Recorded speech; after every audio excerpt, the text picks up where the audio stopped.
Hello everyone and welcome to Morning Coffee Break. I hope everybody's doing great today.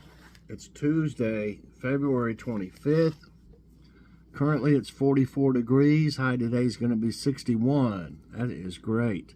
No chance of rain. Winds at 3 miles per hour. Going to be a nice day. Okay. Today there'll be a delicious meals video, and I did some different editing on that this time. It'll have, I'm still learning things.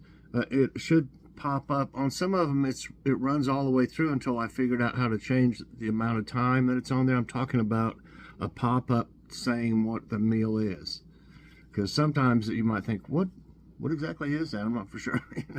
You know, it looks good and everything. I just don't know what it is, or something. So I thought that'd be better to put the thing on there. And instead of having one type of music all the way through the video, I'm going to have the individual music that like if I was using it for a short, where I put music on it. So each one will have its own individual music, which I think will be an improvement too. So let me know what you think about the new editing on it. I think you'll like it. Some of the songs, especially if you're the little bit older generation, you're going to really enjoy all the songs on it too. What's for dinner? Ham sandwiches is the plan right now, and chips. We decided, I think we're going to just wait until, let's see, the first is Saturday, I believe. I think we're just going to wait, because if we went to Walmart here right at the end of the month and got all the stuff that's on the list that we've got, I mean, we can make it. We're pretty much out of almost everything on the list, or it's things that we need for new recipes that we're going to try. Joy's got a couple recipes she's going to try, I think, that have chicken. And I had a recipe that's, it's like a salad with spaghetti noodles in it, and I think cucumber and a couple other things. I was wanting to try that, and I needed some things for it, like cucumber. And I think I need sesame seeds and certain different things. But we just thought, you know what? At the first of the month, we'll have our healthy benefits. So if we went now and we spent quite a bit, which I figured I was adding up in my head, and it's quite a bit, because we haven't been there for a month or so to Walmart, at least a month. And I thought we would just wait, and that way that cash, we'll be able to leave that cash in there, which can be used for lots of other things that come up, obviously. The way things are these days. But just like when I went to the hospital for my procedure, I didn't know I was going to have to pay a $175 copay. I never had to. I think, probably because most of the times I've been in there, it's been like an emergency type situation, and I think they probably just billed us for it, and we just ended up paying it anyway. But I was admitted this time, so I just went ahead and took care of it. They gave me a discount for paying for it, then of, what was it, 10 or 15%, something like that, so it helped a little bit. But things come up is what I'm getting to that you don't expect. So I thought it'd be a good idea to wait. We'll probably just wait till Saturday would be the first, I'm pretty sure. Yeah, Saturday's the first, because there's only 28 days, So I think that would be a smarter move for us.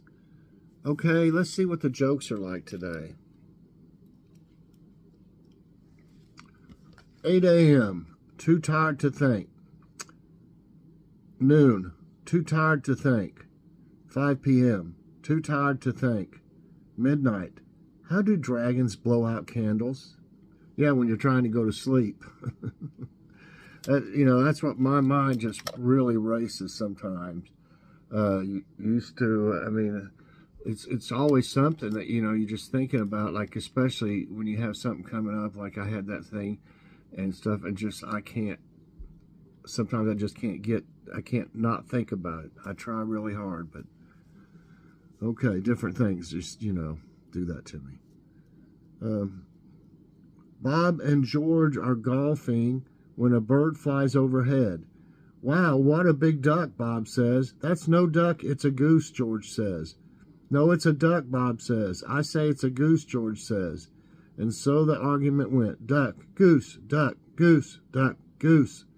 Another golfer behind them playing the hole yells, 4, and hits the ball. Bob sees the ball coming and yells, duck. George yells back, goose, bonk. So George got hit with the, maybe he should have used a different word. I don't know. Hide. Okay, our thought of the day is from Unavailable. I don't think I know him or her. Begin, even if you have no idea if it will work. Yes. Try, in other words. Okay, I thought that this might be about, I don't know if they're all going to be about space, though, but the first one seems to be for trivia time. Come on, load. This thing's slow. I got a bunch of stuff open up here. That's probably why. Let me see if I can do something about this. It's not that one. Yeah. It's just 2 more open right there. Okay, who was the first?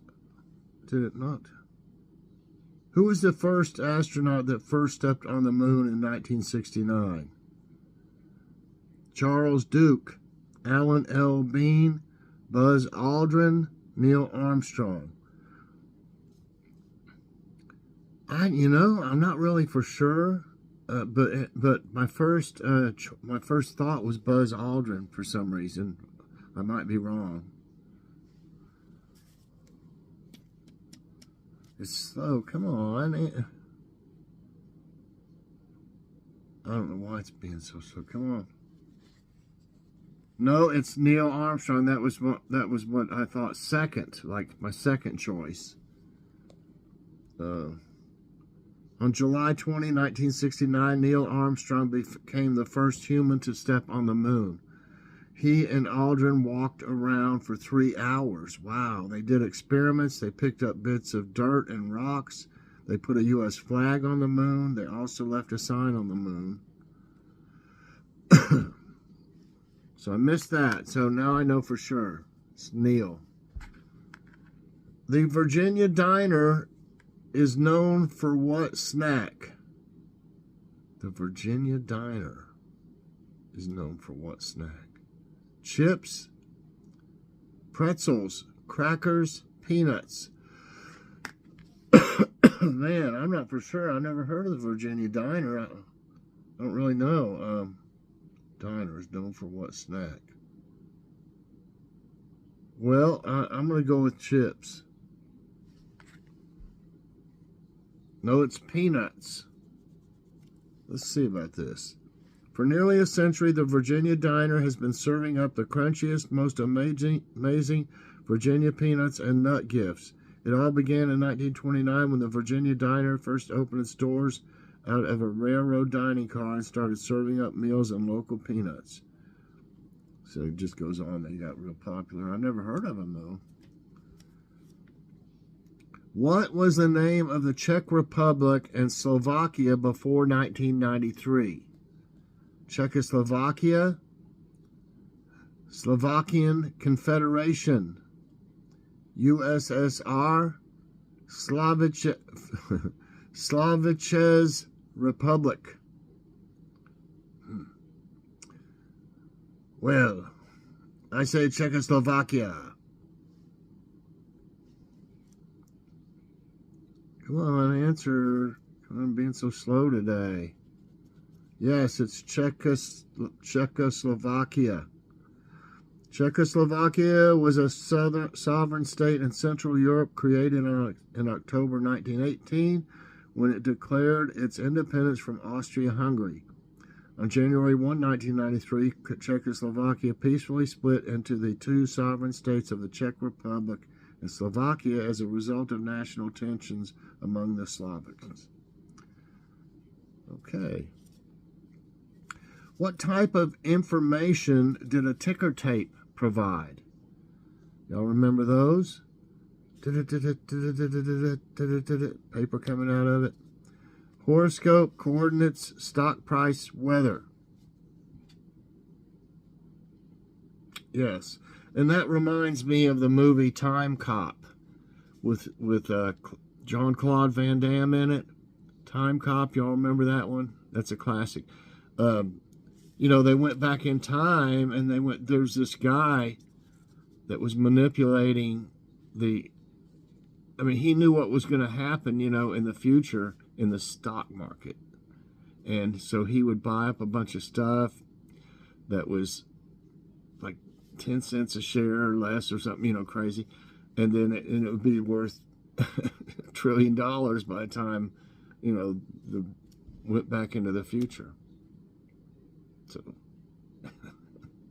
So I want to say stock price because I remember him looking at that thing, the crook, you know, looking at that ticker tape thing. I'm pretty sure that's what it was. And I've seen it in other stuff too. So yeah, it's a stock price. And that's what it did. In which of these countries can you visit Nelson's Column? I don't know. Maybe this is it. Is that Nelson's Column, maybe? So in which of these countries? Australia, Germany, England, France. The only clue I have on this is just the name. And to me, that sounds more like an English name. So England. Right. Nelson's Column is a monument in Trafalgar Square in the city of Westminster, central London, England, built to commemorate Vice Admiral Horatio Nelson's decisive victory at the Battle of Trafalgar over the combined French and Spanish navies, during which he lost his life killed by a French sniper. So when was that, though? Something about 1840. Man, a sniper must have had an awful crude sniper rifle if it was really early, because they're showing 1840. The monument was between 1840 to 1843. So it had to be, wow. Didn't know they had good sniper rifles before that. What is the name for the marshmallows included in Lucky Charms cereal? Oh, they're always after me, Lucky Charms. Marbits, Charmed Clouds, Magic Mallows, Lucky Fluffs. I don't know. What would you call them? I don't know. I really don't know what they're called. I don't know why I've never... I'll say Magic Mallows. I really don't know this one. Oh, it's Marbits. Okay. Lucky Charms was the first cereal to include marshmallows in the recipe. These pieces are called marshmallow bits or Marbits due to their small size. Marbits were invented by Edward S. Olney and Howard S. Thurman for preparation of marshmallow with milk solid... well, whatever. Now I know. Marbits. Cape Girardeau is a city located in which U.S. state? Iowa, Illinois, Kansas, Missouri. Cape City. Girardeau. Wow. I really don't know. How about Illinois? No, it's Missouri. Let's see about this. Cape Girardeau is a city in Cape Girardeau County, southeastern Missouri, U.S. It lies along the Mississippi River at the southeast edge of the Ozark Plateau, 100 miles south of St. Louis. Good old St. Louis. Which writer was the inspiration for Dill in To Kill a Mockingbird? Inspiration for Dill in To Kill a Mockingbird. Walt Whitman, Truman Capote, Jack Kerouac, Ernest Hemingway. Well, I'm going to say Walt Whitman. I don't know. No, it's Truman Capote. Huh. Okay. Charles Baker Dill Harris is a short, smart boy who visits Macomb every summer from Meridian, Mississippi, and stays with his Aunt Rachel. Dill is the best friend of both Jim and Scout, and his goal throughout the novel is to get Boo Radley to come out of his house. All right. What was the Secret Service code name for John F. Kennedy? Wow. Okay. Lancer, Volunteer, Deacon, Providence. President John F. Kennedy. I'm going to go with Providence. I don't know. No, it's the other one I was thinking. I should have gone with my first. It's Lancer. Let's see what it says. The code names given to the Kennedys all began with the letter L. Okay. Kennedy was Lancer. Jackie was Lace. Carolyn was Lyric. JFK Jr. was Lark. Well, I learned something for sure there. One more. The call sign Air Force One was first used for a plane carrying whom? Dwight D. Eisenhower, Franklin D. Roosevelt, Ronald Reagan, Woodrow Wilson. I don't know. This has been, I'm glad though, this has been more challenging. Dwight D. Eisenhower, maybe? Hey, I got it right. Dwight D. Air Force One is the official air traffic control designated call sign for the United States Air Force aircraft carrying the President of the United States. The Air Force One call sign was created in 1953 after a Lockheed Constellation carrying President Dwight D. Eisenhower entered the same airspace as a commercial airline flight using the same number. So that's when they called it Air Force One. This is Air Force One. Get out of our way. 4 right today and 6 wrong. I'm glad this was a little bit different and a little tougher. It's more challenging, and I learned more stuff. Even if I don't get them right, I got 4 right and 6 wrong today. But I'm happy with that because I really I like all the different things we had today. You know, they weren't as I like them to be a little bit challenging at least. So I hope y'all enjoyed today's trivia time and morning coffee break. If you did, I hope you'll press that like button right there. Also subscribe if you haven't already and share this out. And hit that so you get all my videos as soon as they come out.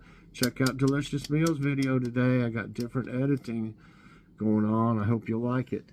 Bye everyone, and God bless.